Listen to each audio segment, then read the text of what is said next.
नियमाला आपण त्याचे पालन करत नाही आहात। चिंचेच्या झाडाजवळ जिथे जोडे थांबण्याची जागा आहे, झेंडा हलत आहे, जोडी सुटलेली आहे, जोडी सुटली आहे।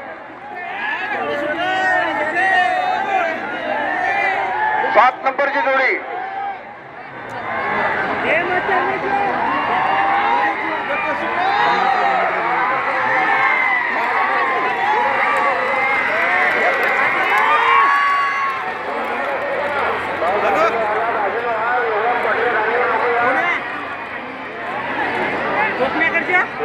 दक्षिण बाजूची जोडी विजयी झालेली आहे। विजयी जोडीचं हार्दिक अभिनंदन। दामोदर यशवंतसुरे मुंडीपार।